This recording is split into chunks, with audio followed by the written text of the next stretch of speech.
Good morning friend, स्वागत है आप लोग का हमारे चैनल पीवीएन क्लासेस में। और आज के टॉपिक में आपको पढ़ाने वाला हूं tense and its error. Practice set जब इसका होगा बच्चों तो तीन तरह का प्रैक्टिस सेट होगा। टेंस में एक तो होगा बच्चों एकदम आसान वाला फिल इन द ब्लैंक्स वाला, दूसरा होगा उससे टफ, और तीसरा होगा एरर वाला। इसलिए आप पढ़ते समय आप ऐसा भी सोच करके पढ़ेंगे कि जब हमको इस पर एरर आएगा तो एरर कैसे बनाना है। तो चलो बच्चों, सबसे पहले एक सबसे बड़ा सवाल आता है, उस पर हम लोग बात करेंगे कि भाई आखिर टाइम और टेंस सब जगह सिलेबस में लिखा रहता है, लेकिन टाइम क्या है और टेंस क्या है, तो इसके बारे में सबसे पहले जानेंगे बाबू। तो टाइम जो होता है वो एक यूनिवर्सल कॉन्सेप्ट होता है।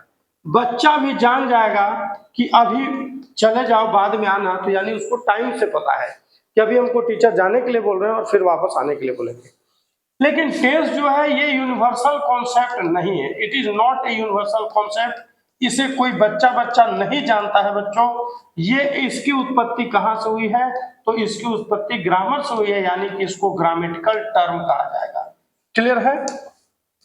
इसको ग्रामेटिकल टर्म कहा जाएगा, इसकी उत्पत्ति ग्रामर से हुई है। यानी कि अगर आप अपने वर्क को और टाइम के साथ जोड़ दें तो इसी का मिली जुली सरकार को हम लोग क्या कहते हैं बच्चों, टेंस। टाइम को अकेले नहीं पढ़ाया जा सकता है, जब टाइम और वर्क दोनों मिलते हैं तो उदाहरण स्वरूप हम लोग जिसे पढ़ाते हैं उसे हम लोग क्या कहते हैं, टेंस। तो पहले आप लोग कहीं भी सिलेबस में देखे होंगे लिखा रहता है time and tense, time and tense. तो what is time and what is tense? तो टाइम प्लस वर्क का जो अध्ययन होता है दोनों को मिला करके उसे हम लोग क्या कहते हैं बच्चों, टेंस। ठीक है। अब अगर हम लोग इसकी पढ़ाई की बात करें बच्चों तो टेंस के तीन रूप होते हैं, प्रेजेंट, पास्ट और फ्यूचर। तो ये तो सब लोग जानते हैं बच्चों। बीते गए समय को पास्ट कहते हैं, जो चल रहा है वो प्रेजेंट है, और जो आने वाला समय होगा उसको फ्यूचर कहते हैं। यहां तक भी आपको पता होगा। लेकिन अब बच्चों हर टेंस के चार भाग होते हैं, तो क्यों न आज प्रेजेंट टेंस से शुरुआत की जाए। ठीक है बच्चों, क्यों ना आज प्रेजेंट टेंस से शुरुआत की जाए। तो प्रेजेंट टेंस का सबसे पहला भाग होता है बच्चों सिंपल प्रेजेंट टेंस। सबसे पहला भाग होता है सिंपल प्रेजेंट। कुछ लोग इसे प्रेजेंट इंडेफिनिट भी कहते हैं। ठीक है, प्रेजेंट इंडेफिनिट भी कहते हैं। बढ़िया से समझिएगा बच्चों, बड़ा इंपॉर्टेंट क्लास है टेंस का। फिल इन द ब्लैंक्स वाले क्वेश्चन आते हैं, एरर वाले क्वेश्चन आते हैं, और बिना टेंस पढ़े आपका कोई सेंटेंस बनेगा नहीं आसानी से। तो बच्चों इसका स्ट्रक्चर होता है सब्जेक्ट V1 या V5 प्लस ऑब्जेक्ट। अब आपके मन में सवाल आ रहा होगा कि सर हम V1 कहाँ लगाएं और V5 कहाँ लगाएं। तो याद रखना, V1 में जब हम लोग S या ES जोड़ देते हैं तो वही बन जाता है V5। और S या ES कहाँ किसके साथ जोड़ते हैं बच्चों, तो जब ही, सी, इट या नाम आ जाएगा तो आप याद रखना third person singular number. Third person कौन है? जो बोलता है फर्स्ट पर्सन, जो सुनता है सेकंड पर्सन, जिसके बारे में बात होती है थर्ड पर्सन। तो हम लोग बात करते समय ही का प्रयोग करते हैं पुरुषों के लिए, महिलाओं के लिए सी, निर्जीव के लिए इट, या किसी नाम का संबोधन करते हैं। और जब ये सिंगुलर हो तो V1 में हम लोग S या ES जोड़ देते हैं, उसी को हम लोग क्या कहते हैं, V5। एग्जाम्पल के रूप में देखिए बच्चों, मैं पढ़ाता हूं, मैं अंग्रेजी पढ़ाता हूं, तो मैं पढ़ाता हूं का इंग्लिश क्या हो जाएगा बच्चों, आई टीच। लेकिन यही लिख देते आप लोग कि वह पढ़ाता है, यही आप लोग लिख देते कि वह पढ़ाता है, तो इसकी इंग्लिश क्या हो जाती है बच्चों, ही टीचर्स। बात समझ में आया? यही है V1 या V5 का झमेला। लेकिन जब इसके निगेटिव सेंटेंस की बात करते हैं बाबू, तो इसमें एक नया शब्द जुड़ जाता है, डू या डज। ठीक है बाबू, और याद रखना डू और डज के साथ कभी भी V1 लगता है। यहाँ पर V5 का झमेला हटा दीजिएगा, क्योंकि V5 का जो S या ES है वो डज में आ जाता है। जैसे मैं पढ़ाता हूं, मैं नहीं पढ़ाता हूं, तो क्या हो जाएगा बच्चों, आई डू नॉट टीच। लेकिन अब आपने कहा कि वह नहीं पढ़ाता है, तो क्या हो जाएगा बच्चों, ही डज नॉट टीच। फिर टीचर्स मत लगा दीजिएगा, ये एरर होगा। आपका टॉपिक है टेंस एंड इट्स एरर। तो बच्चों अब टीचर्स के साथ फिर डज लगा दीजिएगा तो सेंटेंस गलत हो जाएगा। डज के साथ कभी भी V1 लगता है। ठीक है, एक एरर की बात आपको पता चली। लेकिन अब आपको जानना पड़ेगा कि प्रेजेंट टेंस का यूज कहाँ कहाँ है बच्चों। आपको जानना पड़ेगा कि प्रेजेंट टेंस का यूज कहाँ कहाँ है। तो आप अपने कॉपी में अगर नोट्स बना रहे होंगे तो यूज करके लिखेंगे। तो इसका सबसे पहला यूज होता है बाबू टू शो हैबिट। इसका सबसे पहला यूज होता है टू शो हैबिट, आदत को दर्शाने के लिए। और आदत बाबू एक दिन की नहीं होती, एक लंबे समय की लेखा जोखा होता है। कम से कम 21 दिन के लेखा जोखा को हम लोग आदत कहते हैं। जैसे मैं पढ़ाता हूँ, आदत है मेरी, मैं सुबह उठकर टहलने जाता हूँ, ये सारी चीजें आदत है। तुम झूठ बोलते हो, तुम देर से आते हो, तो ऐसी आदत के लिए आप इसका प्रयोग कर सकते हैं। जैसे आई रन डेली 3 किलोमीटर, ये एक तरह की आदत हो गई बच्चों। अगर इसका दूसरा यूज के बारे में याद करेंगे कि सिंपल प्रेजेंट टेंस का यूज कहाँ कहाँ होता है बच्चों, तो to show recent news, to show recent news बाबू याद रखना, हाल फिलहाल की घटना के लिए जितने भी न्यूज़पेपर वाले लोग होते हैं हाल फिलहाल की घटना के लिए प्रेजेंट टेंस का यूज करते हैं। क्योंकि आप देखते होंगे जब पेपर बैठता है तो क्या कहते हैं, आज की ताजा खबर, ताजा खबर। तो ताजा खबर को बासी टेंस में कैसे रख सकते हैं, इसलिए बाबू इसमें याद रखना पास्ट टेंस का यूज नहीं होता है। जैसे मान के चलो मोदी जी टोक्यो पहुंचे, तो मोदी जी टोक्यो पहुंच गए तब ना न्यूज़पेपर वाला लिखा, तो लिखना चाहिए था मोदी अराइव्ड टोक्यो, ऐसा लिखना चाहिए था, मोदी अराइव्ड टोक्यो। लेकिन न्यूज़पेपर वाला ऐसे नहीं लिखता है बच्चों, लिखता है मोदी अराइव्स टोक्यो। ठीक है, विराट कोहली ने शतक मारा, तो रात में शतक मारा तो सुबेरे ना न्यूज आया होगा बाबू, तो लिखना चाहिए था Virat Kohli has hit century. लेकिन ऐसा नहीं लिखता है बच्चों, आप देखिएगा विराट हिट्स द सेंचुरी, ऐसे लिखता है बच्चों, हिट्स द सेंचुरी। आप गौर करिएगा, अब न्यूज़पेपर पढ़िएगा तो इस बार गौर करिएगा बच्चों। यहां तक क्लियर हो गया। पहला हाल फिलहाल की आदत को दर्शाने के लिए, दूसरा ताजा घटनाओं को दर्शाने के लिए। अगर इसके तीसरे की बात करें बाबू कि प्रेजेंट टेंस का यूज और कहां होता है बाबू, to show custom and tradition of present, वर्तमान की रीति रिवाजों को दर्शाने के लिए भी इसका प्रयोग होता है बच्चों। ठीक है, यानी जो लोग हिंदी जानना चाहते हैं वो जान सकते हैं कि वर्तमान की रीति रिवाज, जैसे बाबू अभी रक्षाबंधन आने वाला है अगस्त में, तो हम लोग बोल सकते हैं कि girls tie rakhi to their brother, बहनें अपने भाइयों को क्या करती हैं, राखियां बांधती हैं। तो वर्तमान के रीति रिवाज को भी दर्शाने के लिए आप सिंपल प्रेजेंट टेंस का प्रयोग करेंगे। इसमें इज एम आर का प्रयोग नहीं होगा, डायरेक्ट सब्जेक्ट और V1 या V5 अकॉर्डिंग टू रूल है। अगर ही सी इट हो तो V5 लग जाएगा, और बाकी ऑब्जेक्ट और ऑब्जेक्ट के साथ को जोड़ना चाहते हैं तो लगा सकते हैं। ठीक है बच्चों, अब आगे के रूल की बात करेंगे। इसका यूज और कहाँ होता है बच्चों, तो यूनिवर्सल ट्रूथ को दर्शाने के लिए। यूनिवर्सल ट्रूथ तो आप लोग जानते होंगे बच्चों, संसारिक सत्य।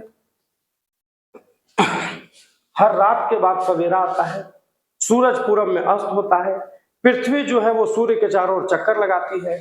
तो इस तरह के संसारिक सत्य को दर्शाने के लिए आप सिंपल प्रेजेंट टेंस का यूज करेंगे बच्चों। जैसे हम लोग बोलते हैं the earth revolves around the sun. ठीक है बच्चों, क्लियर है। तो यहां पर भी आपने देखा सब्जेक्ट, सब्जेक्ट के बाद वर्ब और ऑब्जेक्ट की बात हुई। ठीक है, बीच में एक प्रीपोजिशन आ गया। तो बच्चों अब तक आपने इसके 4 यूज पढ़े। पहला यूज किसी की आदत को दर्शाने के लिए, दूसरा यूज ताजा घटनाओं को दर्शाने के लिए, तीसरा यूज वर्तमान के रीति रिवाज को दर्शाने के लिए, और चौथा यूज आपने पढ़ा यूनिवर्सल ट्रूथ यानी सांसारिक सत्य को दर्शाने के लिए। इतना चीज आपने पढ़ा। अभी इसके यूज और भी हैं बच्चों, इसी पेज पर लिख लेते हैं ताकि आपको ज्यादा समझ में आए। अगर इसके नेक्स्ट यूज की बात करें बाबू, तो टू प्रॉमिस समवन,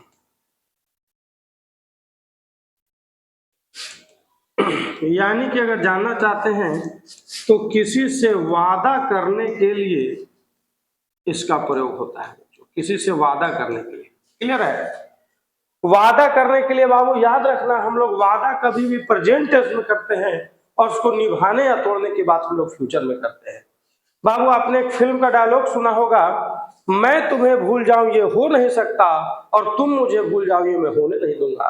बाबू क्या क्लियर हो रहा है, एक बार कौन सा टेंस लगा बच्चों, प्रेजेंट टेंस लगा, और एक बार कौन सा टेंस लगा बच्चों, तो फ्यूचर टेंस लगा। क्लियर है, इस स्ट्रक्चर का पालन होता है। जैसे मैंने एग्जाम्पल लिखा, if you help me I will help you. बाबू याद रखना ये स्ट्रक्चर बड़ा काम का चीज है। एक बार V1 दिया रहेगा आपके फिल इन द ब्लैंक्स में, तो अगले बार विल V1, या उधर विल V1 दिया है तो इधर याद रखना V1 या V5 लगेगा। मैं तुम्हें भूल जाऊं हो नहीं सकता प्रेजेंट में, और तुम मुझे भूल जाओ ये मैं होने नहीं दूंगा। तो वादा वर्तमान में किया जाता है, निभाने या तोड़ने की बात उसे फ्यूचर में करते हैं बच्चों। यहां तक क्लियर है। अब इसके बाद बाबू प्रेजेंट टेंस का ही एक नोट है, याद रखना प्रेजेंट टेंस का ही एक नोट है, और ये मेरा जो नोट है ये बड़ा इंपॉर्टेंट है बच्चों, बड़ा ध्यान से याद रखना। जैसे कुछ वर्ड होते हैं बाबू जो आपको मदद करेंगे बताने में कि मैं कौन सा टेंस चल रहा हूं, तो मैं प्रेजेंट टेंस चल रहा हूं, इस बात को याद रखना। जैसे जनरली, जैसे रेयरली, जैसे सेल्डम, जैसे ऑफन, जैसे everyday.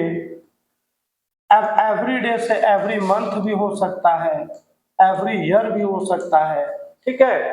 Generally, rarely, often, everyday, always नाम का वर्ड हो सकता है, ठीक है। नेवर नाम का वर्ड हो सकता है। ये सब बच्चों की वर्ड है जो बताएंगे कि हम कौन सा टेंस है, तो प्रेजेंट टेंस है, साफ बताएगा। जैसे मैं आपको एक क्वेश्चन दे रहा हूं बाबू, सोहन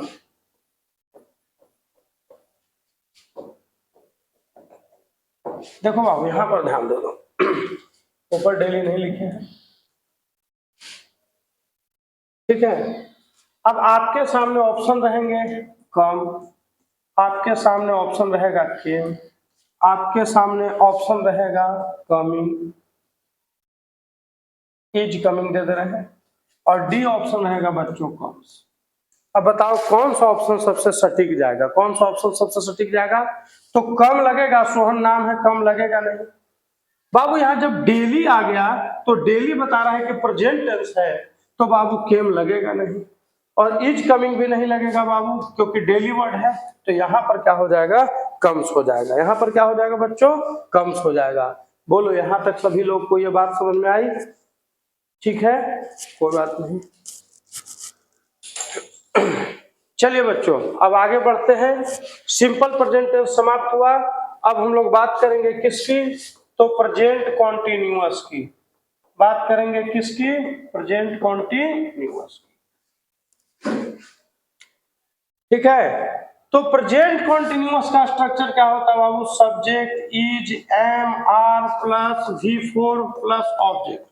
अब याद रखना बाबू, जो एकदम नए बच्चे हैं, V1 प्लस ING बराबर क्या हो जाता है बच्चों, V4। V1 प्लस ING क्या हो जाता है, V4, ठीक है। तो इसका यूज बच्चों एक ही जगह पर है, याद रखना, ठीक है। To show the work which is going on, उस कार्य को दर्शाने के लिए बच्चों जो कार्य अभी क्या हो, जारी हो, जो कार्य क्या हो, जारी हो, उस कार्य को दर्शाने के लिए जो कार्य अभी क्या हो, जारी हो। बैठ जाओ बच्चों, जैसे अभी मैं क्या कर रहा हूं, मैं पढ़ा रहा हूं, तो मैं पढ़ा रहा हूं का क्या हो जाएगा बच्चों, आई एम टीचिंग। आप लोग पढ़ रहे हैं तो यू आर स्टडिंग, इस तरह से वर्ड हम लोग बता सकते हैं। बोलो सभी लोग को ये बात समझ में आ रही है, स्क्रीन पर सारी बातें क्लियर नजर आ रही है प्रेजेंट कॉन्टिन्यूअस में। लेकिन इसमें भी कुछ कीवर्ड्स हैं, इसमें भी कुछ कीवर्ड है बाबू जो बताएगा कि हम किस टेंस में चल रहे हैं प्रेजेंट कॉन्टिन्यूअस में। वो कीवर्ड है बाबू नाउ, वो कीवर्ड है बच्चों नाउ ए डेज, वो वर्ड है बच्चों प्रेजेंट टाइम, ठीक है, वो वर्ड है बच्चों दिस टाइम, ठीक है। इस तरह के वर्ड आपको बताएंगे कि हम किस टेंस में चल रहे हैं बच्चों, तो प्रेजेंट कॉन्टिन्यूअस में चल रहे हैं। स्क्रीनशॉट जिनको लेना है बच्चों ले लीजिए फास्ट।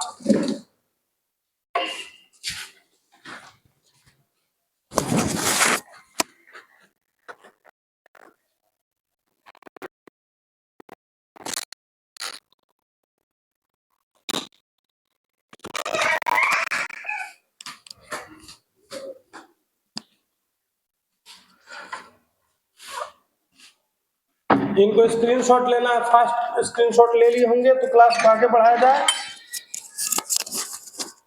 ठीक है, चलो। लेकिन एक बात बताना मैं भूल गया बच्चों, कुछ वर्ड होते हैं जैसे फील, कुछ वर्ड होते हैं फॉरगेट, कोई वर्ड है बाबू सपोज, कोई वर्ड है एंजॉय, अंडरस्टैंड।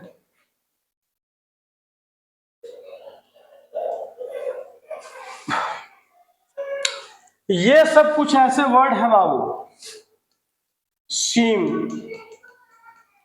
लव, हेट, ये सभी वर्ड अपने साथ आईएनजी नहीं लेते हैं बच्चों, याद रखना, क्योंकि इनकी मीनिंग बदल जाएगी। तो याद रखना, मैं तुम्हारे बारे में सोच रहा था, अगर आपके सामने हिंदी आ गया, मैं तुम्हारे बारे में सोच रहा हूं या सोच रहा था, तो यहां पर अगर आपने बोल दिया, अब रहा हूं रही है, बचपन से पढ़े हैं कि जहां रहा हूं रहे तो वहां आईएनजी लगता है। तो बच्चों यहां आपने लिख दिया I am thinking about you, तो यह सेंटेंस क्या हो जाएगा बच्चों, गलत हो जाएगा। आपको यूज करना है आई थिंक अबाउट यू। ठीक है, क्लियर है, सभी लोग क्लियर हैं? याद रखना बच्चों, ये दुनिया के कुछ शब्द हैं जो अपने साथ आईएनजी नहीं लगते। क्लियर है? तो आज के शॉर्ट वीडियो को हम यहीं पर समाप्त करते हैं बच्चों। कल हम लोग पढ़ेंगे प्रेजेंट परफेक्ट टेंस और उसके आगे हम लोग पढ़ेंगे। ठीक है।